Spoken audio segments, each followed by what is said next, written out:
Hola, ¿qué tal? Qué gusto saludarles una semana más en su podcast, La Nueva Prudencia. Y bueno, hoy tenemos un invitadazo de lujo, Juan Pedro Alcudia.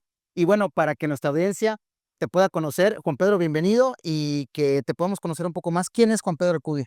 Gracias, Gabriel. Un gusto estar contigo, un gusto estar también con tu audiencia.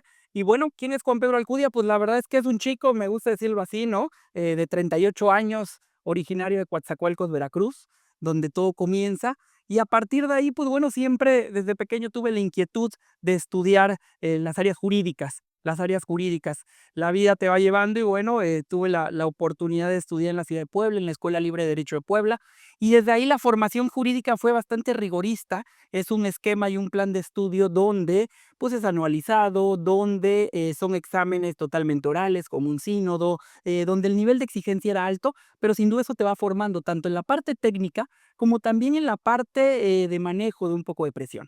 A partir de estar en Puebla, pues bueno, ahí comienza también la trayectoria. Obviamente te hablo más de la parte profesional, pero en cualquier momento me puedo detener a lo que tú me indiques. Y a partir de ahí, pues bueno, en Puebla empiezan estos inicios también profesionales, empezando en el juzgado 12º de lo civil, una etapa bien bonita porque en Puebla en ese entonces se construyó lo que ahora le llaman, bueno, ya sé, desde entonces, ciudad judicial del Tribunal Superior de Justicia del Estado de Puebla. Entonces, bueno, me tocó ahí inaugurar algunos de esos tribunales y pues literal, yo estaba en la oficialía de partes y en el archivo, dándole a los abogadas y abogados litigantes que llegaban, pues los expedientes. Y ya sabes, checaban los libros, realizaban ahí su papelito, su cédula, me lo daban, me iba yo al archivo y a buscar sus expedientes y dárselos, y hacer carátulas de demanda. Era un juzgado en lo civil. Entonces, bueno, ahí estuvimos un año más o menos como meritorio, entre técnicas o este servicio profesional. Y bueno, después, la verdad es que entre la necesidad profesional, pero también económica, para sufragar mis gastos fuera de casa en Puebla, pues bueno, compaginé el estudio y el trabajo. Entonces comienzo a laborar en una correduría pública, donde trabajé 3 años, era un despacho corporativo y una correduría pública, todo lo que tiene que ver con sociedades mercantiles, acciones, temas marcarios. Y también fue muy bonito ese aprendizaje y experiencia.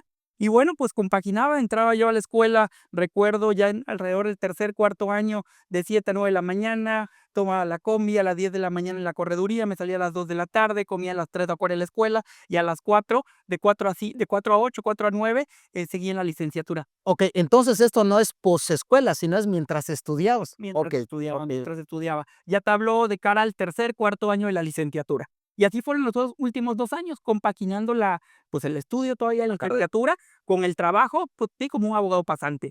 Y ahí, pues obviamente cuando estaba yo en la correduría pública, las primeras acciones, me acuerdo todavía del maestro Lemini, un señor connotado en Puebla y que fue maestro mío de sociedades mercantiles en la Libre Derecho de Puebla y que después me invita a colaborar en su despacho, en su firma. La verdad es que era demasiado exigente, sí nos forma en una escuela muy bonita, muy padre, pero justo cuando no confiaban en ti, porque pues al final del día no sabías hacer muchas cosas ya de la vida profesional, me ponían a descargar el diario oficial de la Federación. Todos los días descargaba yo el diario oficial de la Federación y después no me asignaban mucho más trabajo. ¿Qué hacía? Me ponía a leer todo el diario oficial y todo lo que salía. Y a partir de ahí, de esa lectura que tenía yo, pues me doy cuenta que la Secretaría de Función Pública, ya se llamaba así, del gobierno federal, emitía con cierta frecuencia convocatorias para el servicio profesional de carrera de la Administración Pública Federal. Y desde ahí me comenzó a intrigar el tema. Bueno, pasa el tiempo, termino mis estudios, me sigo en la correduría una vez concluida la licenciatura, 6 meses más. Me quiero titular rápido, hago un examen ahí por conocimientos generales y recuerdo que empiezo a seguir estas convocatorias y empiezo a aplicar para exámenes del Servicio Profesional de Carrera de la Administración Pública. En ese entonces, pues casi todos eran presenciales en la Ciudad de México. La cercanía de Puebla y la Ciudad de México, pues hasta cierto punto era sencillo, ¿no? Tomar tu ADO, tomar tu estrellita roja, pero no te digan nada por decir las marcas comerciales Pasa nada. de esas empresas. Y viajaba yo a la Ciudad de México a hacer mis exámenes. Eran exámenes, sí, en un equipo de cómputo, y vas pasando primero un examen de conocimientos técnicos. Si lo pasas, te abren otra cita para un examen de habilidades psicométricas. Te hablo del 2010. Si lo apruebas, después pasas a revisión documental, entrevista. Probé 2, 3 veces, pero a esta fecha yo no estaba titular. Okey. Entonces, muchos de los encargos que yo aplicaba eran jefaturas de departamento que te pedían ya el título. Entonces, yo me quedaba, ya había terminado la escuela, pero no estaba titulado porque acababa de terminar, acababa de Pues concluir. Entonces, pues, me quedaba siempre en la revisión documental, ¿no? Y después descubro unas plazas que te llamaban de analista jurídico, que eran enlaces y no pedían título. Empiezo a aplicar y recuerdo que la primera vez, sí, pues, yo creo que fue la única y la primera vez, que concursé para una plaza de enlace, que, llego hasta la entrevista y dentro de la entrevista era en la Secretaría de Gobernación. Era en la Secretaría de Gobernación. Ahora sé, en ese entonces, bueno, tengo que ser honesto, no sabía muy claro qué era, pero bueno, ese es el RENAPO y este tema de los claro. cursos. Entonces llego a la entrevista y me recuerdo muy bien, quisiera acordarme la persona, pero bueno, una doctora que estaba ahí, los comités de evaluación del Servicio Profesional de Carrera, porque con años después me tocó a mí ahora estar del otro lado, hacer los exámenes, hacer las entrevistas, pues era siempre alguien de recursos humanos, el superior jerárquico en la plaza vacante, y no sé si era, yo creo que alguien de Contraloría. Se conformaba de 3 personas. Y bueno, uno de ellos me dice: "Oye, a ver, ¿ya viste cuánto gana esa plaza?". Le digo: "Sí, pues creo que en ese entonces, no sé, 7, 8,000 pesos". "¿Y sabes lo que implica venirte a vivir a la Ciudad de México?". "Sí". "¿Dónde vives?". "No, pues en Puebla". "Oye, ¿y sí sabes que eso es, vaya, ya sin descontar impuestos? El libre van a ser 5, 6,000 pesos. ¿Cómo le vas a hacer?". Seguro que lo quieres, prácticamente te estaba diciendo, ¿no? Seguro que lo quieres. Seguro que lo quieres. Y bueno, por algo se apiadaron de mí, que quedé en segundo lugar en ese concurso y no quedé. Recuerdo que, no me voy a meter aquí, bueno, sí me voy a meter porque Por dijiste que favor. quieren que me conozca.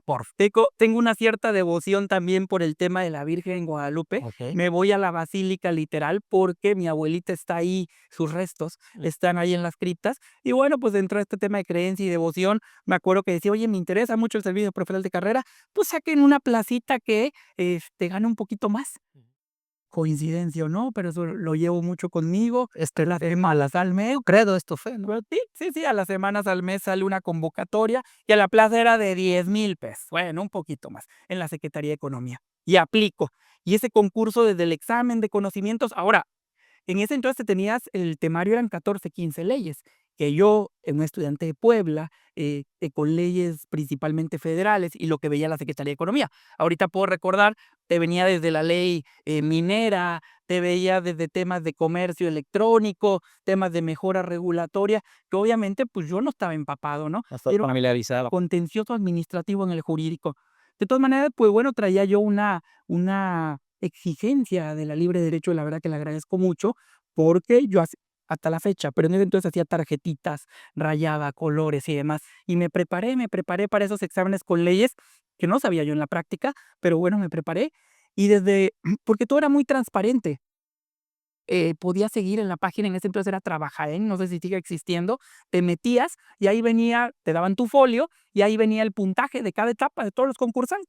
Entonces tú sabías en qué puntaje ibas. O bien te hacías el examen, en algunos sí te daban el resultado inmediato, otras no, y había un mínimo. Bueno, pues desde el examen de conocimientos, que es el primer filtro, yo me fui al primer lugar, después de examen de aptitudes, que era más temas de ética, de integridad, temas del servicio público, temas psicométricos, siempre me mantuve en primer lugar, llegué a la entrevista y pues gano el concurso. Fue las sensaciones más bonitas porque yo salí de la Ciudad de México, salgo de la entrevista y pues yo tomaba mi camioncito porque pues no tenía yo para hospedarme en la Ciudad de México. ¿Qué edad Yo tenías, me Pedro? regresaba a Puebla. 22, 23, En el dos mil 4, diez yo acababa de salir de la universidad, tenía 22 años. 20. Tenía 22 años cuando esos temas, 22, 23 años. Este, 22 años, porque ahí te va. Bueno, gano ese concurso, venía yo, pues, con toda la ansiedad, ¿no? De en el camioncito, ya sabes, todas las aspiraciones, el viaje de Ciudad de México a Puebla, llego a la terminal a Capo, en Puebla, y tomaba yo mi camioncito para ir al departamento donde vivía, que era hasta el sur de la ciudad, lejísimos.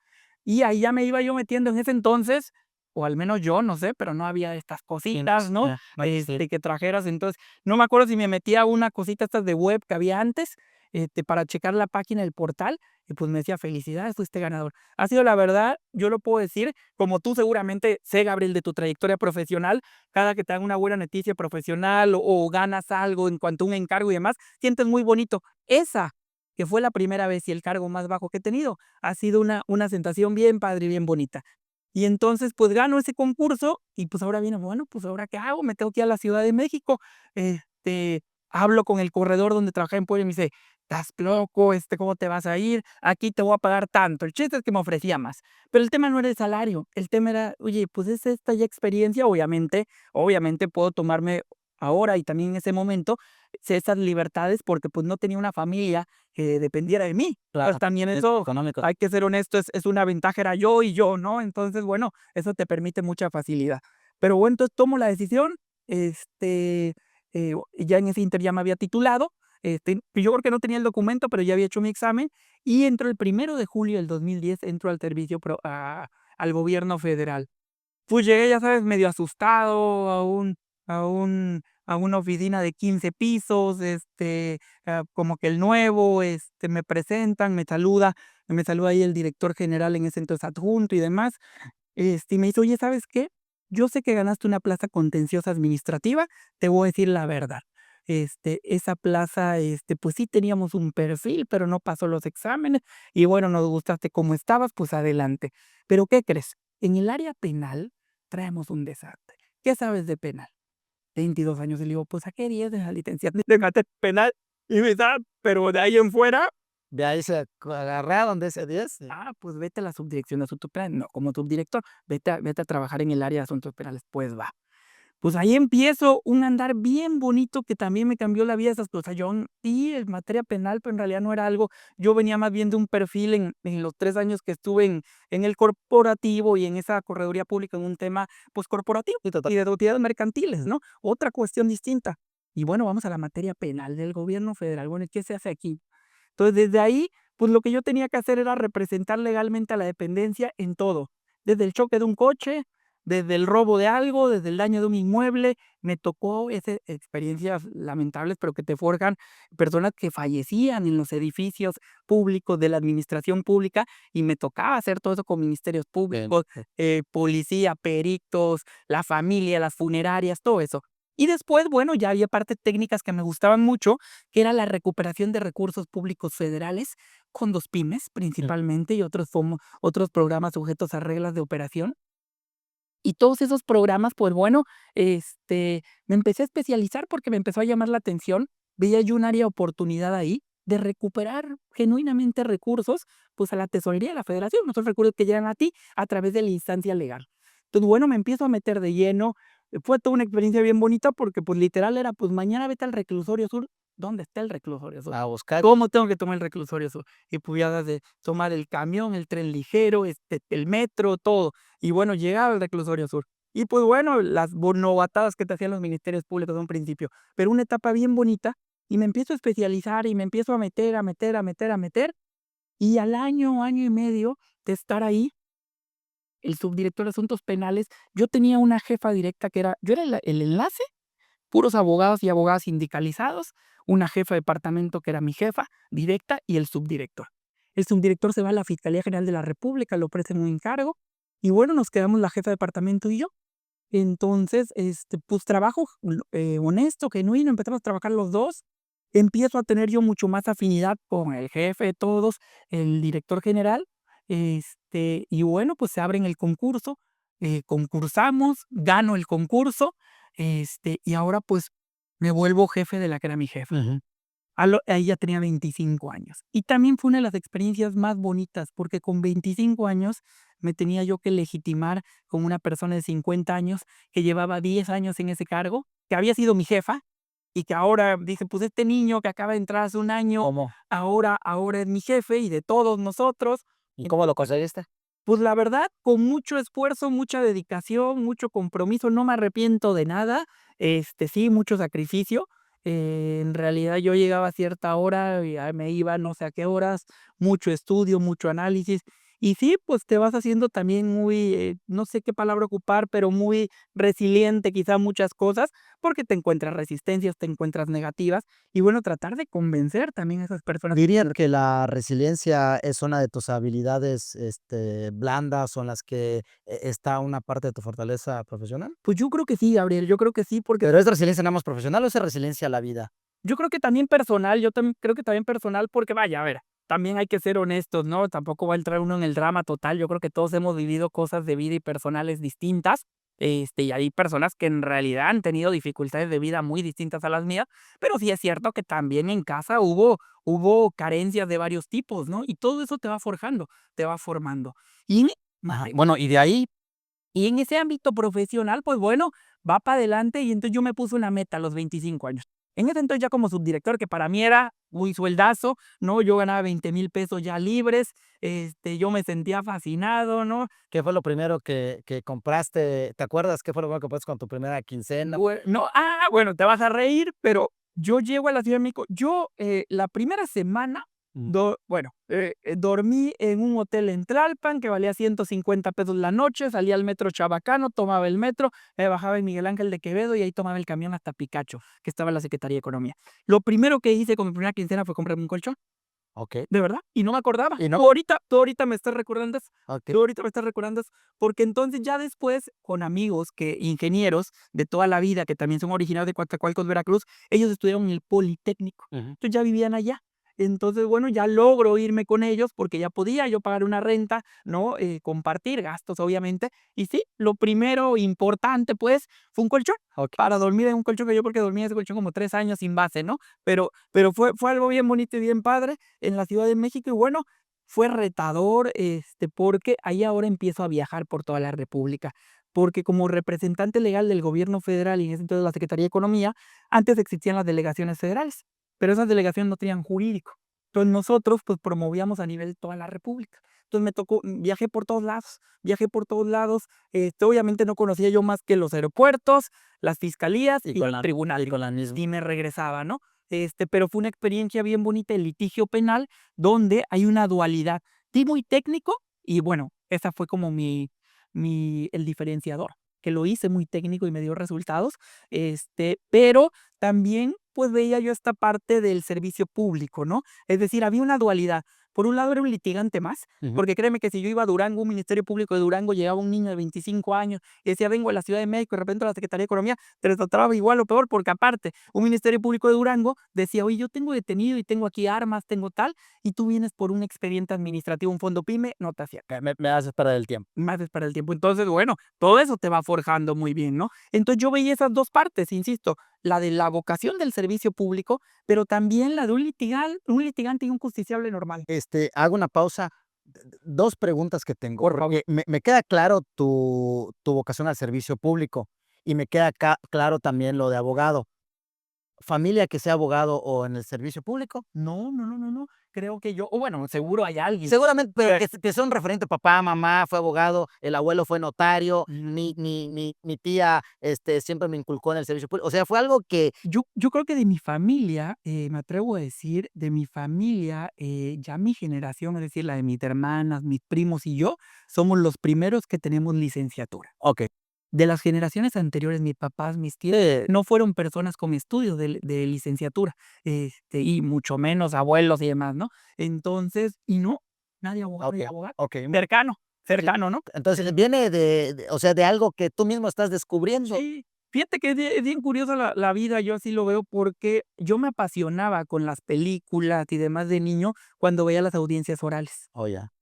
Yo que iba a saber que en el 2008 iba a haber una reforma constitucional y que en el 2010 iba ya a estar en un área penal y que en el 2014 iba a haber un Código Nacional de Procedimientos Penales y que iba a ser una audiencia oral. Y de niño eso me Bueno, atraía. pues, ya me contestaste entonces de dónde vienen estos deseos, porque al final del día uno termina haciendo gran parte de aquellos anhelos de la pequeña infancia, ¿no? Muy bien, platícanos, y después de Secretaría de Economía, ¿qué vino para Juan Pedro? Pues bueno, ahí tuve 8 años y medio en la Secretaría de Economía, donde, insisto, comienzo como analista, subdirector. Después, ahí sí ya me ofrecen tal cual la dirección de área, donde me hago cargo de temas no solo penales, civiles, contenciosos administrativos y amparos, ¿no?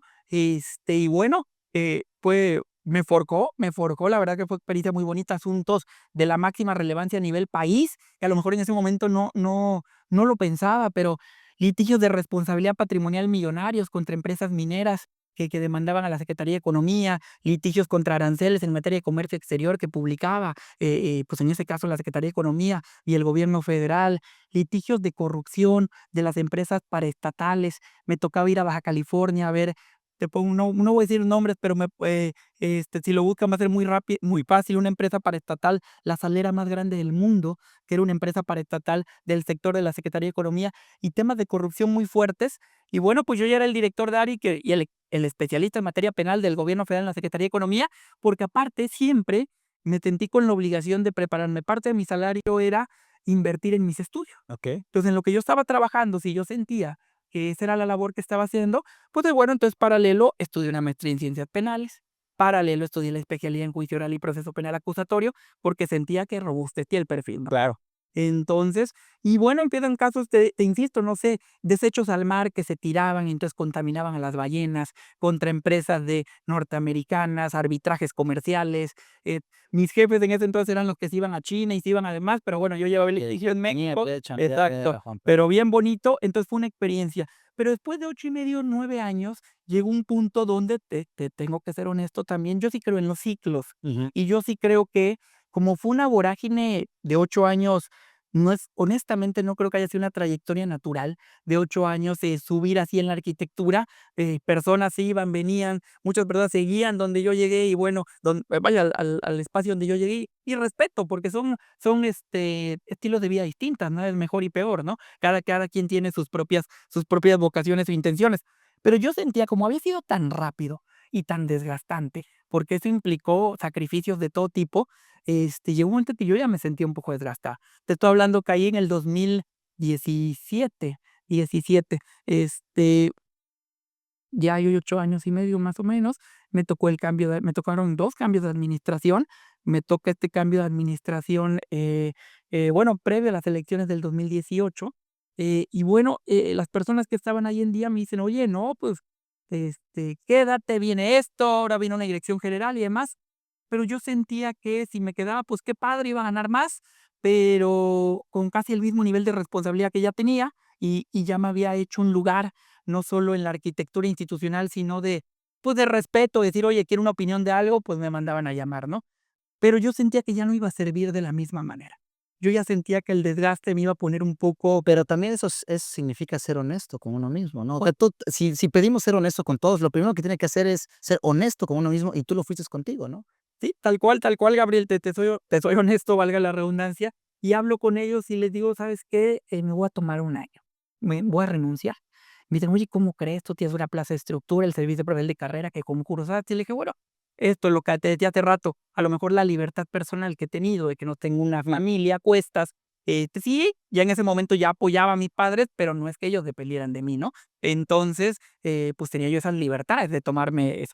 En ese entonces, el gobierno federal tenía una prestación que fue muy discutida con el cambio de administración cuando entra el presidente Andrés Manuel López La Obrador. separación individualizada. De acá, pues tú eres un experto en materia laboral, entonces, ¿qué te voy a contar? Okey. Y entonces fíjate que en esa prestación, el gobierno federal, desde que yo entré, podías ahorrar hasta el 10%, 10%, y por cada peso que tú ponías, el gobierno ponía un peso. hasta el 10%. Sí, claro. Entonces, máximo era 20% de tu salario. Obviamente no era lo mismo cuando entré al salario de 10,000 pesos, que aparte no podía yo ahorrar el 10% porque necesitaba pagar la renta, entonces ahorraba el 2%. Pero ya cuando puedo ahorrar el 10%, que ya era como director de área, pues bueno, se hizo un colchoncito. Y te permitió tener la holgura para decir: "Hago un standby". Exacto. ¿Y qué hice? Pues bueno, me empezó a interesar los temas anticorrupción, ya los veía. Entonces empecé a buscar, me acuerdo que googleé, encontré un posgrado en Viena, en Austria. Perdón que te interrumpa, pero que además en la historia de nuestro país en aquellos días se estaban desatando los grandes temas en materia de corrupción en nuestro país. No hablemos de la Casa Blanca. Bueno, podemos hacer una lista de 20,000 temas que cambiaron la trascendencia de cómo veíamos, o sea, cómo se permeó la corrupción y cómo la propia OCDE, la Organización de Competencia y Desarrollo Económico, dijo que el daño más grande, que en este país se tenía era el tema de corrupción. Me queda claro que tú al estar adentro del gobierno pudiste ver, dijiste: "Es un área de oportunidad", y hacia ahí perfilaste tu preparación. Tal cual, no lo tengo ahí tan claro las motivaciones, o sea, pero yo estoy seguro que el ambiente, claro que Sí, te entiendo permeó en mí, no porque yo vi, a ver, tengo que ser honesto, me tocó enfrentar casos litigiosos fuertes, estando antes en el sistema anterior, no era proceso penal acusatorio, pues era más imponente estar ahí en la rejilla de prácticas con el secretario de acuerdos, llevando las diligencias, ¿no? Pero, y estar en un reclusorio y demás. Pero bueno, dicho eso, en mi entorno inmediato, que era el jurídico de la Secretaría de Economía, todo era de frente, todo era transparente y era de mucho trabajo y mucha convicción. Me tocó estar ahí en un área bonita que yo no vi nada mal, nada raro, tema de corrupción, pero sí se percibía y ya había un descontento social muy fuerte, ¿no? Muy fuerte. Entonces, bueno, te decía, me meto y veo un posgrado en corrupción en Viena. Carísimo, imposible. Y encuentro uno en la Universidad de Salamanca, en España. Y la verdad es que empiezo a aplicar a ese posgrado, a ese máster. Y pues bueno, me empiezan a contestar, me aprueban, me autorizan estar. Empiezo con toda la tramitología, todo lo que implica, creo que fue un rollo, embajada. Y yo era un defeño o chilango, ya no sé cómo se le llama, que estudió en Puebla, pero era de Veracruz. Entonces ahora empieza a unir todos tus papeles que te pedían para ir a sacar la apostilla y todo esto que se requería. Un rollazo, pero muy padre y me aviento, ¿no? Entonces renuncio al gobierno federal, cobro mi seguro de separación individualizada, eh, vendo, ya había yo podido haber ¿Vendes el colchón? vendo el colchón. Para ese entonces ya había podido comprar un cochecito, lo vendo, lo malvendí, ahora me arrepiento porque yo creo que casi lo regalé y le tenía mucho cariño porque fue el coche ya desde el que tú te compras. ¿Cuál fue? Fue un Ibicita azul. Un De la Ibicita azul SEAT mm. 2012, En aquellos días se veían coquetos esos carritos. coquetos, obviamente no el equipado, pero bien bonito. 5 años, ya sabes, de esto que lo compras, lo pagué a 4 años, bien bonito. Y lo vendo al 5 años, lo malvendí, porque aparte le tenía mucho cariño. Pero bueno, era parte para poderme ir. Regalo mis cosas, que aparte no tenía mucho, ese colchón, pero ya con base, y muchas. Vámonos para Y vámonos para España. la madre patria. Entonces, vámonos para España, y fue bien curioso porque esas cosas, perdón, que me extraño, pues me ando muy en confiar, ¿verdad? Pero me ando muy en confianza contigo. Tú me cortas, cuando considieres. Y recuerdo que compro mi vuelo, entre un huracán, no sé por qué en ese no te va a sonar nada lógico, pero compré algo que era de esta aerolínea cubana y yo tenía que ir de la Ciudad de México a La Habana, España, porque estaba súper barato. Entra, no me acuerdo, qué huracán, esto es 2017. Se suspenden los vuelos, Katrina, tal vez. no me acuerdo, se suspenden los vuelos y yo de repente me veo así en el aeropuerto de la Ciudad de México con 2 maletas. Y dije, a ver, Sin carro, sin colchón. sin carro, sin departamento, sin colchón y ya ni pesos porque ya casi todo lo había cambiado en euros, ¿no? Y dije, bueno, ¿y qué hago, no? Vaya, es una broma, ¿no? Sí. Pero bueno, tenía amigos, ya les hablé, me fui a quedar una noche con ellos. Soy muy ansioso, como te podrás dar cuenta. Ahora, no me arrepiento. Yo pude haber, ya sabes, la aerolínea, bueno, fue un desastre natural, te podemos reponer, pero vamos a esperar semanas. Yo me iba una semana antes de que iniciaran las clases, justo para ver dónde me iba a quedar, ya tenía reservado un hostalito ahí y demás. Pero la ansiedad, y dije, no, yo ya estoy listo, ya estoy todo acá. Me meto, compro un vuelo carísimo para irme al día siguiente. Entonces me voy al día siguiente México-Madrid, ¿no? Y bueno, pues fue una experiencia de vida bien bonita, porque llego a una ciudad que es un encanto, Salamanca, está a hora y media de Madrid, en tren y en autobús 3 horas. Un encanto de ciudad, una belleza muy chiquita, una ciudad netamente estudiantil, Ujú. que justo me tocó en el año donde es la universidad, o una de las universidades más antiguas de Europa. Entonces me tocó el año donde cumplía su 800 aniversario. Entonces todo estaba focalizado, eso era una joya de ciudad y de experiencia. Y donde una ciudad donde había todo menos españoles, porque ahí llegan europeos de todos lados a aprender a hablar castellano. Ya. Entonces, y en el tema anticorrupción, bueno, pues me toca un grupo latino, colombianos, bolivianos, brasileños, que bueno, les ponemos un asterisco, no tan latinos, brasileños, ecuatorianos, el mexicano y otro compañero mexicano que vivía por ahí, y sí, una compañera, una gran amiga española que hicimos allá. Entonces, bueno, puros latinos. Entonces fue una experiencia bien bonita porque imagínate a los latinos, al colombiano, al mexicano, al boliviano, al ecuatoriano. No quiero obviar a ninguno ahorita en mi grupo, ¿no? Conocí a gente mucho más de otros países, pero ya me centro en el grupo que me tocó el máster anticorrupción. Pues eran unos debates interminables de Padrísimo. corrupción, donde todos los latinos sentíamos que nuestro país era el más corrupto, ¿no? Y los españoles igual, ellos dicen, no, mi país es el más corrupto. Y fue un nivel técnico y académico impresionante, reconozco, otro nivel en el combate a la corrupción. Y allá las maestrías pues son de un año, pero son de un Es un año máster. ¿Por qué? Porque a diferencia de México, que generalmente son 2 días a la semana, allá es todos los días. Ok. Y son todos los días 4 o 5 horas. Entonces, en realidad, en carga académica Cuando haces el intercambio y no es un año, es prácticamente casi hasta 4 es años. prácticamente lo mismo, un poquito más, ¿no? Entonces, pero se reduce un año, ¿no? Entonces, fue una experiencia de vida bien bonita, pero aparte, pues, de esos ahorros del seguro de separación individualizada, ahí se fueron en ese año, pero qué buena inversión de vida y académica y profesional muy, muy padre. Y estando yo allá, ya por terminar, me dicen: "Oye, alguien que me conocía, conozco tu perfil, conozco tu entrega, el tema penalista, y ¿sabes qué? Así me lo dicen, ¿eh? Acabamos de ganar la alcaldía de una alcaldía de la Ciudad de México, y necesitamos al abogado, y te propuse". Lo voy a decir, por favor, yo de mamón, Ujú. perdón, Sí, sí. dije: "Oye, yo venía yo del gobierno federal, tenía un prejuicio, en ese entonces eran delegaciones en la Ciudad de Sí, cómo México, no. me tocó yo ya no veía esos casos después porque mandaba el equipo y yo ya me iba a estos casos que te hablaba de corrupción, pero cuando el choque del carro, cuando el cosa, había que ir a las delegaciones, Sí, sí, sí. a la 1, 2 de la mañana, y pues yo le tenía prejuicio, era un prejuicio. Y yo dije: "¿Yo qué voy a rehacer en una delegación?". Entonces eran delegaciones, pero fue la reforma constitucional en la Ciudad de México donde pasé a ser alcaldía. Pero bueno, para mí eran delegaciones. ¿Y yo qué voy a hacer allá? No, no, no, no, no. No, me voy a esperar, regreso a México sin trabajo, sin nada, o sea, la verdad, sí, vivido con una buena experiencia de vida, sí, ya con una trayectoria de 9, 10 años en el servicio público, conocía yo personas, y bueno, empiezo a contactar todos, ¿no? Estaba a punto de regresar a la Secretaría de Economía, pero ahí, bueno, la elección del presidente de la República, Andrés Manuel, me 2018. tocó en España. Okey. Pierdo mi INE. Yo no pude votar y yo quería participar porque es todo este tema de la Secretaría de Relaciones Exteriores para emitir tu voto en el extranjero y demás, pero ya no me dio tiempo porque no tenía el INE. Bueno, pero entonces, ya ese inter, cuando yo me toca regresar, ya era el presidente electo, Okey. pero ya el gobierno federal, pues, ya iba en transición de entrega.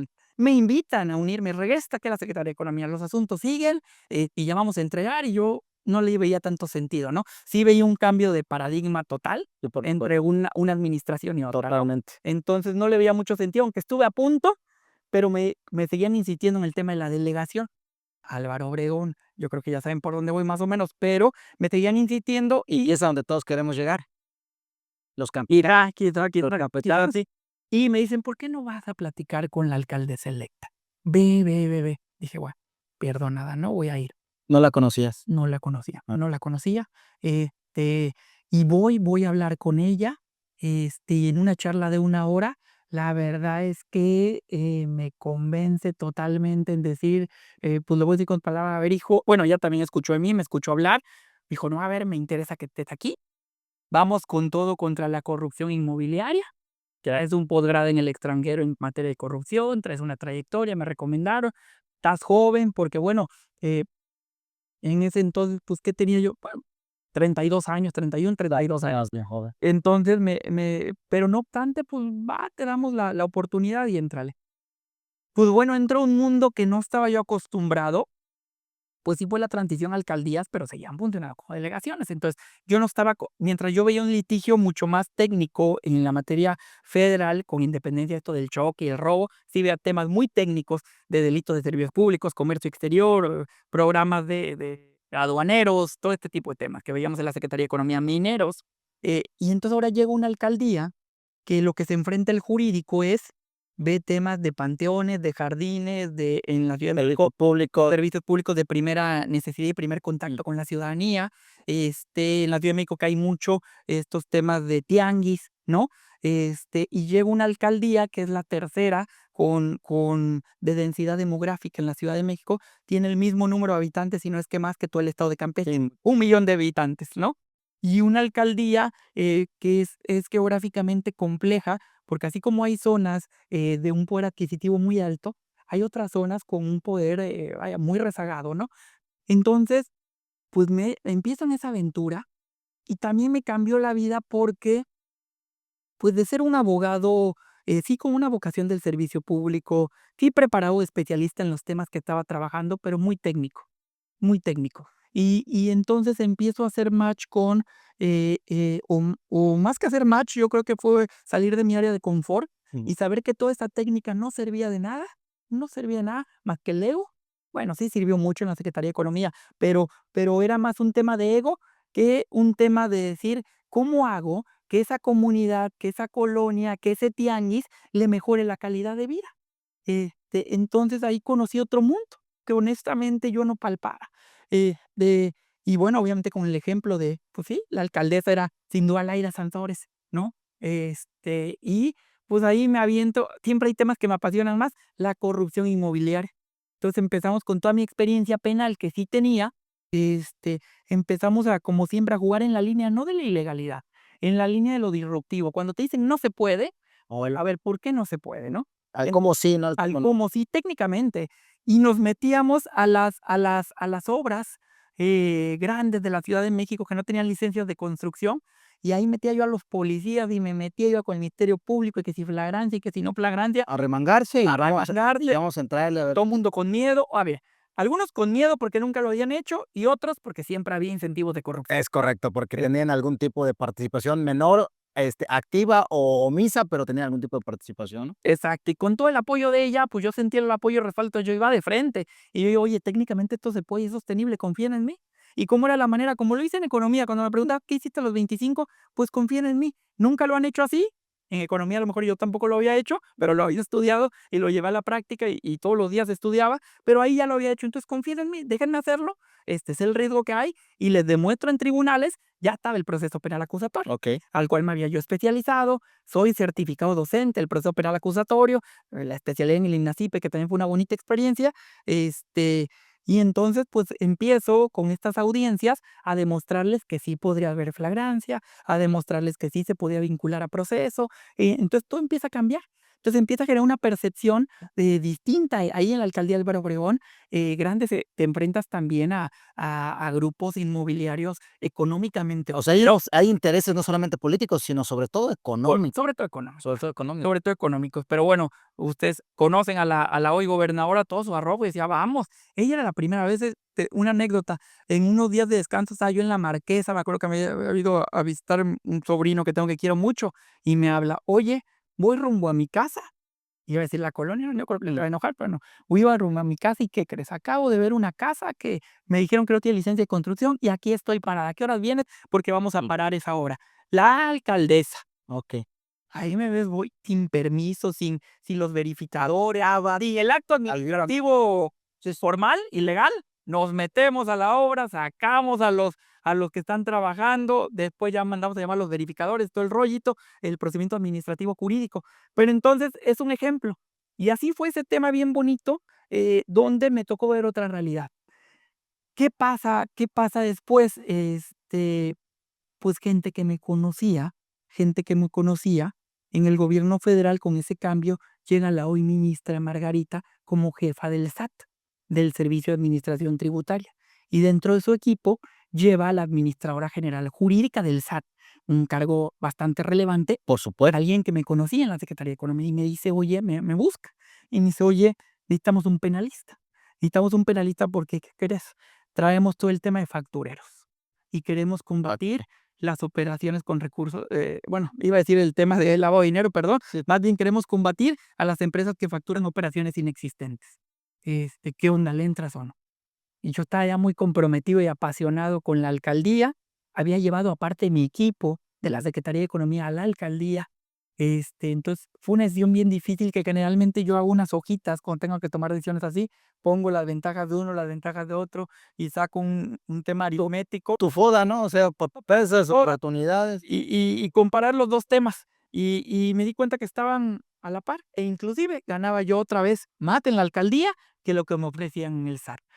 Pero había algo que me movía en el SAT, porque era otra vez regresar de lleno, ajá, veía temas penales, pero de regresar otra vez a una esencia penalista que conocía, que dominaba y que a lo mejor facturas yo no había visto delitos fiscales, pero que sabía que podía aportar mucho. Ahora con un posgrado en temas anticorrupción que veías mucho del tráfico financiero y los recursos. Y digo, pues va, tomo una decisión bien difícil, hablo con la gobernadora, se enoja conmigo, me decía: "Eres un traicionero", y me acuerdo que obviamente lo dices un poco al aire, le dije: deme 2 años, yo estoy contento con usted, si usted está conmigo, deme 2 años, porque creo que allá todavía voy a robustecer con al cargo que Su tripartís. todavía se va a robustecer y potencializar más un perfil. Deme 2 años. Me dice, bueno, renuncio a la alcaldía, me voy al SAT, dejo otra vez y fíjate, en la alcaldía, pues yo era el abogado de la alcaldía. Claro, entonces el titular, el director general jurídico, entonces, pues ya sabes las canonjías que todo eso implica, de todo mundo. Y ahora me voy al SAT, un monstruo institución, donde sí, con un cargo alto, con un buen cargo, pero no era yo el titular del jurídico, un monstruo. Entonces, era dejar de tener 60, 70 personas a mi cargo a llegar a una célula de 5 personas. Pero otro mundo también el SAT. 2 años estuve en el SAT, una experiencia padrísima, y me toca son cosas de la vida que yo creo que ahí estaban o por algo se van haciendo, creo mucho en las energías. Y en ese entonces, no sé si recordarás, empezaban las mañaneras, y la entonces jefa del SAT, la hoy ministra Margarita, Farhat, perdón, presentaba con el presidente de la república un operativo 150, el combate a las facturas. Gente del SAT que llevaba muchísimos años en el SAT decían: "Hay que agotar el procedimiento administrativo, un procedimiento del 69". Y yo como penalista les decía: "Bueno, yo no tengo su expertise fiscal, pero yo les digo que en la técnica penal no es necesaria, son distintos". "No, no te creemos". "Pues sí, pero nada más que la jefa del SAT nos pide que esto lo hagamos rápido y en tu flujograma de tus procesos que yo te diseño, te digo que nos vamos a tardar año, año y medio. Y ella quiere las denuncias para mañana". Entonces, pues gracias a Dios conté con el respaldo de quien me había llevado. Nos toca estar en varias mesas con la jefa del SAT, mi jefe, porque tenía yo un jefe que era el administrador central de asuntos penales. Teníamos, perdón que te interrumpa, teníamos en esos días a lo que le decíamos, al padre del Factory, que era, Raúl Beiruti. Me tocó. Obviamente él veía, y como tú eres laboralista, sabes de ese tema del outsourcing. Ujú, Entonces por supuesto. me tocó ver esos temas, me tocó ver temas de gran impacto en el SAT. Es otro mundo, o sea, obviamente ahí hice controles de confianza, polígrafo, muchas instancias, pero entonces me pasó algo similar, algo que yo no conocía que eran delitos fiscales, pero sí traía la técnica penal sin duda, Claro. traía expertise en el tema, empezar a decirle a la gente que lleva 15, 20 años en el SAT, cómo sugería entablar estos temas. Hacia vincularlos hacia La a vincular, la no me creía, y pues, o ya no, o ya podemos ver que ya existe, pero te tocó a ti, me mandó un mensaje una subadministradora que tuve, yo era administrador, tenía mi equipo, una subadministradora, y me dice: "Oye, felicidades, acabamos de ganar un asunto en Hidalgo, ya hay sentencia condenatoria sin procedimiento administrativo".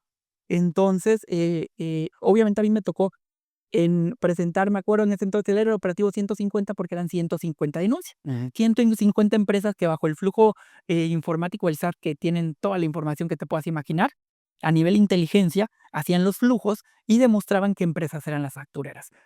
Obviamente tenían un universo, ¿no? Pero seleccionaron esas 150. Ahora quiero que las proceses penalmente. Bueno, pues para la gente del SAT que ya 15, 20 años me decía: "Sí, te voy dando el expediente y lo que requieras, pero no, espérate, no". Yo en diciembre no salimos de vacaciones, también confiaron en mí, me permitieron llevar a un equipo de mi confianza, no salimos de vacaciones y en diciembre presentamos 150 denuncias a las fiscalías. ¿Quién era la resistencia? No solo las personas que estaba yo denunciando, la resistencia era la misma gente del SAT, paradigma. los colaboradores y los ministerios públicos, que me decían: "Estás loco, esto no lo vamos a poder judicializar, confía en mí, yo te hago la carpeta de investigación y judicializamos". Y empezamos a judicializar y empezamos a vincular procesos. Entra la pandemia. Claro. Entonces, fue una experiencia bien bonita y me facilitó mucho la vida, porque entonces ya no tenía que viajar. Las audiencias ya empezaban a ser virtuales. Y como eran delitos indetenidos, pues las audiencias eran virtuales. Entonces, pues bueno, y ahí voy complementando, sigo complementando mi expertise profesional y yo decía: "Bueno, Pero dijeron: "Oye, me ya pasaron los 2 años que me pediste", te dijeron. casi, casi". ¿Sabes qué pasa? Pues ahí, sentí que ahora, dentro de las habilidades que me faltaban, pues lo había hecho ya a través de la práctica, pero creo que ahora me faltan también técnicas gerenciales. Entonces me meto un diplomado de competencias gerenciales en el TEC de Monterrey.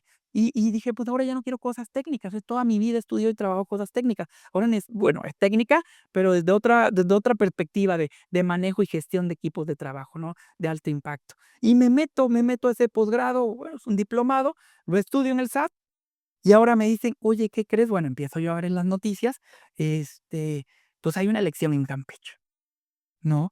Obviamente fue una de las elecciones más competidas Sí, ¿cómo no? que hubo en Campeche, la del 2021.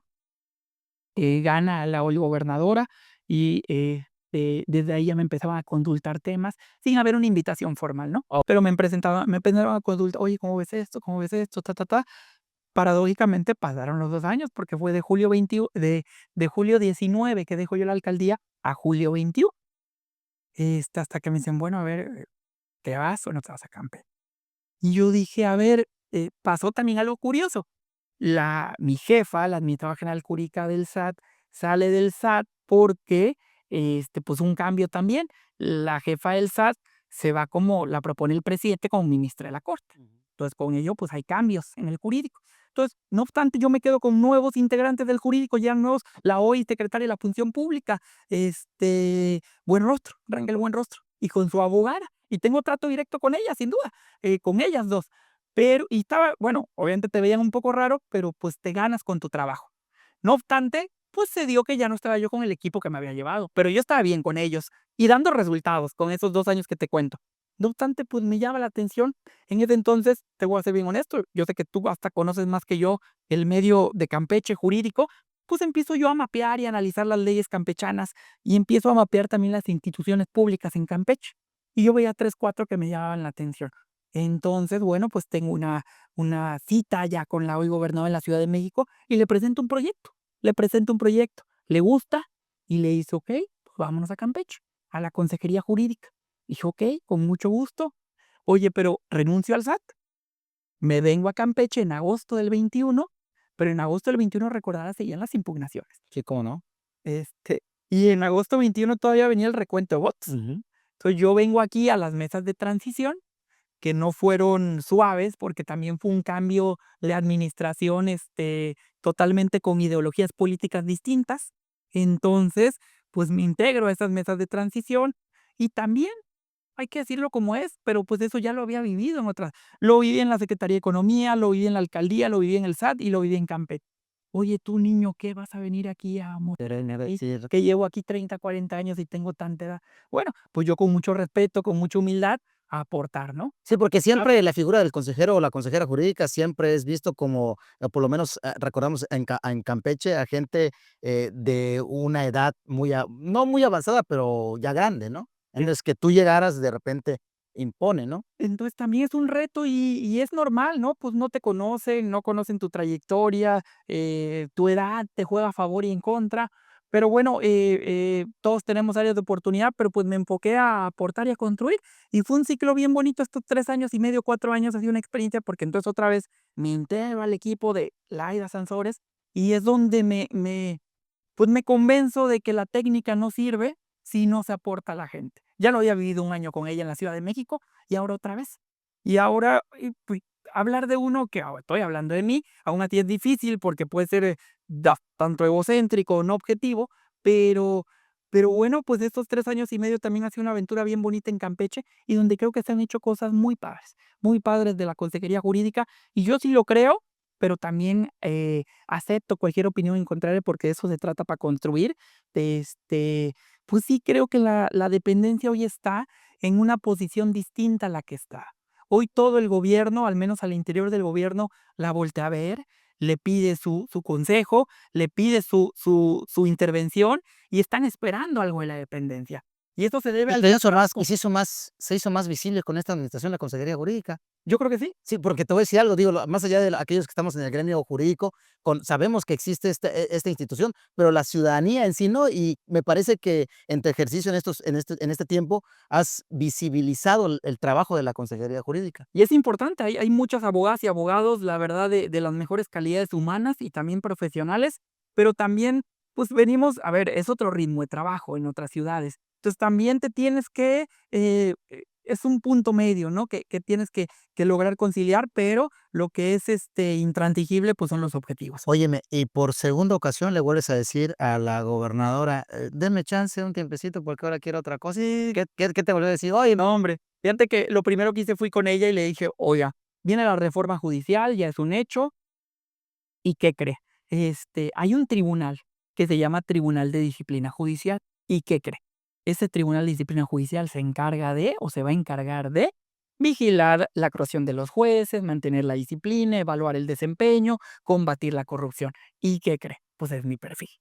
¿me permite usted participar? Tal cual, pedí permiso. Ujú. Pedí permiso porque estoy muy contento aquí, espero que ella también y espero que la gente también. Entonces estoy muy contento aquí y todavía hay mucho por hacer, quedan 2 años y medio de administración, pero sí fui a pedirle permiso y me dijo: "Mira, o sea, sí, pero no", ¿sabes? O sea, participa. Sentimientos encontrados. Sentimientos encontrados, pero participa. Sabíamos que era un proceso, largo. Bueno, empezamos a participar, empieza esto a tomar seriedad, distintas etapas, empiezan a pasar las etapas, hasta que llegamos, pues pasas la revisión constitucional, la revisión de idoneidad, voy a la entrevista al Senado, quedo, y bueno, después la insaculación.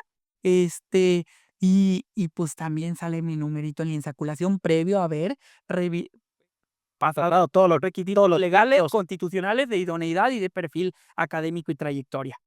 Y pues hoy estamos de cara a que estamos en la boleta electoral, que estamos ya estamos en periodo de campaña, entiendo, cuando vaya a salir también el podcast, y bueno, pues ya estamos en eso.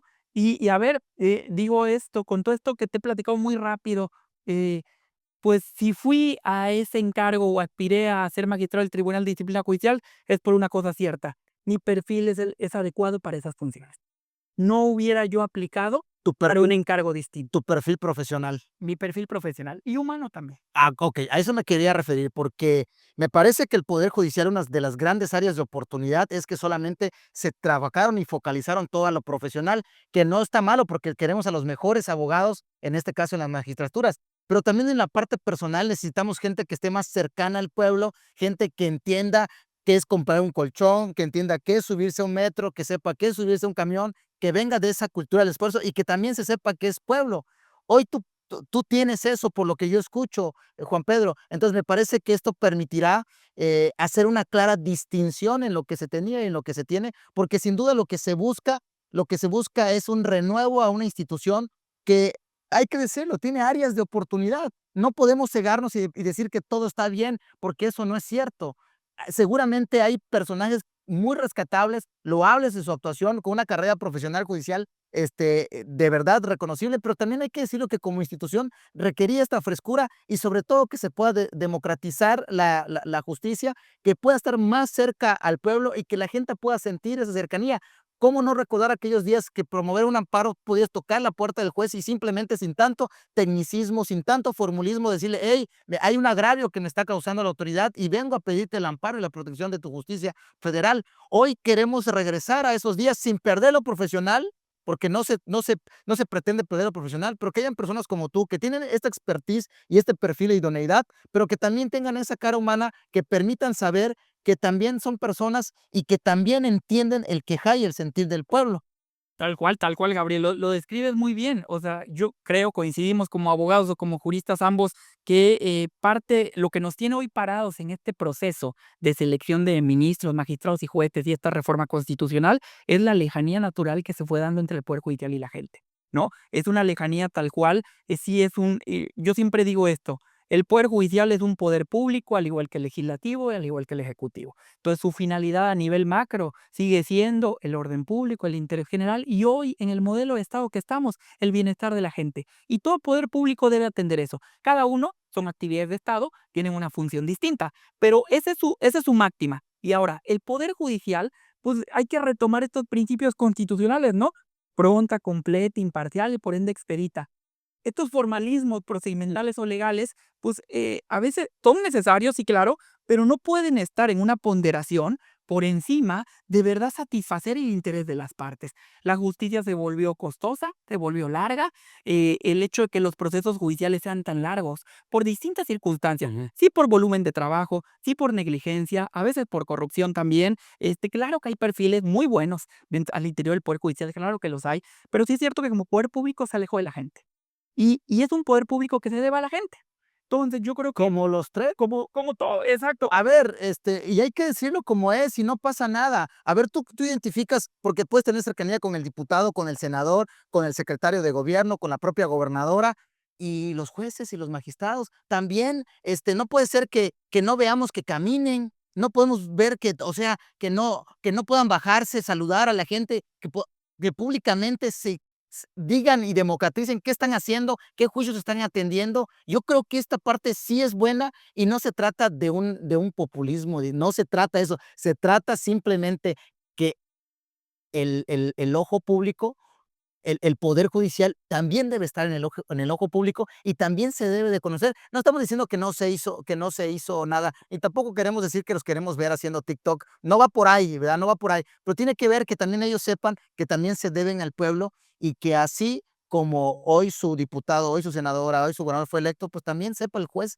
quién es el que lo eligió y que se deba a quien lo eligió y no se deba a una cúpula o a un interés personal o a un interés corporativo, ¿no? Tal cual, Gabriel. Se deben a la gente, es un poder público y esa lejanía se debe reducir y también se le debe explicar a la gente qué hace un funcionario judicial. Esa reforma ya ganó. Esa reforma constitucional del presidente ya ganó porque qué paja, que ahora todos estamos volteando con mayor énfasis a ver al poder judicial y ponerlo en una lupa porque como poder público no es algo secreto. Tiene que tener totalmente escrutinio público y transparencia. Óyeme, y también poner tema en cuestiones de privilegios, hay que hablarlo y hay que decirlo. La realidad es que, más allá que lo merecen por el tema profesional, pero también hay un exceso de privilegios que también tienen que ser delimitados y que también tienen que saber que, a ver, pareciera que hay dos Méxicos, y entonces me parece que también es una gran área de oportunidad copar, delimitar bien, porque no estamos diciendo que no merecen ganar lo que ganan, pero se debe transparentar y luego sí nos va a tocar ver y darnos cuenta de que había un exceso, que hay un exceso en los privilegios en el poder judicial. Totalmente, no todos los operadores judiciales, pero sí está claro que hoy la realidad social de nuestro país no da para salarios en el servicio público exorbitantes. A ver, pero no todos,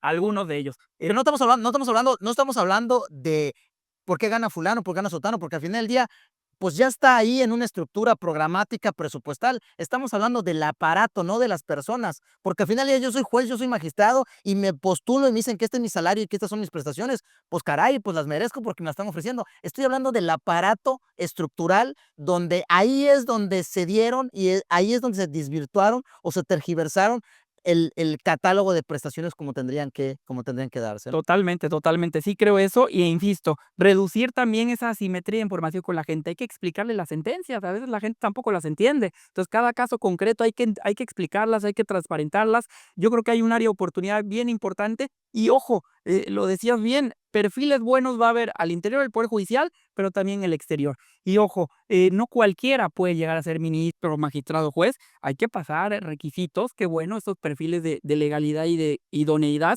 y a partir de ahí, pues qué bueno que se democratice con los mejores perfiles, pues que la gente elija, que el pueblo de México elija. Y ahora es un reto bien bonito, porque yo creo que todos, quien organiza las elecciones, el INE, pues, y todas las candidatas y candidatos hoy día, tenemos un reto bien padre, que es explicarle a la gente con total transparencia qué va a pasar el 1 de junio, Ujú. qué va a pasar con este poder que se reivindicó para que la gente elija a sus operadores judiciales, porque a ellos le pertenece como cualquier poder público.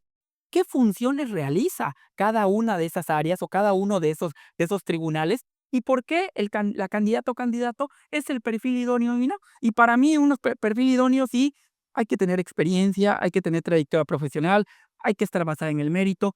Qué mejor si eres un especialista en los temas para los cuales te estás postulando, pero también creo que hay que tener integridad. No estoy diciendo que los actuales no tengan, algunos, y hay que sin duda también tener una vocación de servir, porque es servicio público. El poder judicial es servicio público. Entonces hay que tener una vocación de servir y para mí son esas skills o esas habilidades o esas aptitudes que la gente debe valorar y que tanto el INE como las candidatas y candidatos tenemos la obligación de transmitirle a la gente para que tome la mejor decisión. Es un momento inédito, un momento histórico y la verdad es que la gente debe salir a votar y debe salir a votar por quien ellos quieran y que nosotros les compartamos con total transparencia quiénes somos y por qué queremos un cargo, en este caso en la función jurisdiccional.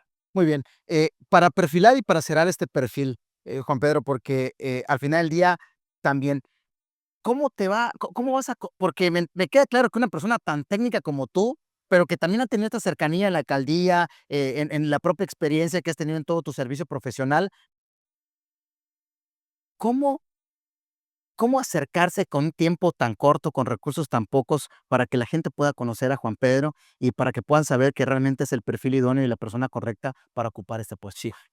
Por favor, termina el episodio con esto. Gracias, Gabriel. Es un reto en 60 días naturales y en mi caso es una elección a nivel nacional. Sí. Entonces, bueno, los votantes es a nivel país, es un reto, pero sin duda también yo creo que las tecnologías hoy día, las redes sociales, varios espacios como este, como el tuyo, son lo que permiten también darnos a conocer, ¿no? Que nos conozcan tal cual, transparente. Me preguntaba alguien la otra vez y tú lo dijiste ahorita, oye, ahora abogados, tiktokeros y demás, a ver, yo creo que mientras se cumplan las reglas del juego, la legalidad, lo que se puede y no se puede, vaya, hagas lo que se pueda hacer dentro de los parámetros electorales y legales en la campaña, en esta campaña que es sui generis, distinta a una campaña política tradicional, se vale de todo. Si el candidato, no estoy diciendo que yo lo voy a hacer, pero si el candidato o candidato quiere bailar, quiere cantar, quiere recitar, quiere hacer deporte, se vale. Lo importante aquí es que le logres transmitir a esa gente, que la gran mayoría no es abogada o abogado, que no es jurista, de qué va la elección, cuál es tu función o cuál es la función que realizas. Oye, pero Mira, puede que tú, pero también queremos ver que los magistrados también bailan. ¿está bien? Claro, no, pues, ¿No? no pasa nada, porque también, porque eso pensamos que luego no, también baila y también se acerca y también no usa palabras o sea, también no son lenguaje como cualquier otro mexicano, ¿verdad? Así es, así es, así. Y ese es el gran reto y lo que decía, pues ahora con las redes sociales. Si tú me permites, ahí en tu podcast también dejamos las redes sociales y Por favor, ¿a dónde para mandamos que te sigan. a tu comunidad para que te puedan seguir y para que puedas tener el alcance que debe tener? ¿A dónde andamos? Y ahí vamos a seguir en el día a día, ahí vamos a seguir en el día a día compartiendo estos 60 días de campaña, tanto temas personales como los temas académicos y profesionales que se permiten en la campaña. Y ahora te los digo, me los mandas aquí, por favor, los links para compartirlos. Y yo lo que invito, si tú me permites dirigirme a la audiencia, por favor, la verdad es que los invitaría a unirse a esta campaña, a unirse, a seguirme, a que sea una campaña donde, porque eso es parte de la democratización. No solo que la gente o que el electorado pueda votar por su ministro, por su magistrado, por su juez, sino realmente que puedan sentir la campaña como suya y que si ellos tienen propuestas, porque ellos han sido justiciables, que también han tenido temas con una pensión alimenticia, con un robo, con un tema laboral o un tema de alto impacto también o de litigios de otro nivel, pues también han padecido un tribunal. Entonces, si ellos tienen una propuesta de mejora, que me la compartan y con mucho gusto también yo la canalizaré, le daré obviamente un matiz jurídico y si es viable lo propongo. Tengo propuestas propias sin duda, en línea están los portales también del INE donde ya están mis propuestas muy claras, pero adicional a ella, si cualquier ciudadano quiere compartirme alguna, yo la hago propia y digo, me la mandó tal persona a través de mis redes sociales, yo los invito de verdad que se unan a esta campaña, va a ser una campaña modesta, pero muy responsable, con mucha pasión, y compartirles que no me atrevería yo a aspirar a un cargo para el que no esté preparado. Y este cargo, el perfil es totalmente idóneo a las funciones, a mi trayectoria profesional, a mi historia de vida, y va a ser un gusto que me sigan y que podamos aportar, porque yo creo que todos tenemos el mismo fin, que sea una justicia para todas y para todos. Muy bien, pudimos Sí, sí, sí, saber perdóname, cómo te porque buscamos en Facebook, cómo te buscamos en Instagram, cómo te buscamos, platícanos. exacto. Mira, en Facebook me encuentran como Juan Pedro Alcudia Vázquez, ahí a una fanpage. En Instagram también como Juan-Pedro-AV-, así estamos en Instagram. Y sí, ya abrí TikTok también. No bailo, pero a lo mejor lo hago. Y en TikTok aparezco como taca, taca, Juan, bueno, @Juan.Pedro.Alcudi. Alcudi. No sé por qué le pusimos así, pero está bien. Y bueno, la página de LinkedIn también, que es mi nombre, Juan Pedro Alcudia Vázquez, con guiones por separado. Facebook, Instagram, TikTok, LinkedIn y también X y Twitter, que ahora lo digo, acá lo tengo. Bueno, ahora X, ¿verdad? De todos modos, que nos lo mande gente de tu Exacto. equipo para ponerlo en la descripción ¿cómo se llama?, de la publicación, donde vamos a salir en nuestras redes sociales para que también te puedan ahí picar, te puedan seguir y puedan, ¿cómo se llama?, comentarte y poder hacerte llegar estas propuestas que tú bien mencionas. Querido Gabriel, muchas gracias. La verdad es que gracias por el espacio, todo el éxito en tanto en tu trayectoria profesional, que sé que la tienes, pero también en estos espacios que son necesarios para acercar a la gente también las acciones de gobierno o en este caso las acciones de la postulación de un candidato. Lo mejor para ti, los parabienes para que puedas tener esta posición, que bien te has preparado toda una vida para ello. Por lo que nosotros respecta, bueno, ya saben, nos pueden seguir en Facebook como Gabriela Barca y en Instagram también como Gabriela Barca y en lo que es YouTube, TikTok y Spotify como La Nueva Prudencia. Los esperamos la próxima semana para un episodio más.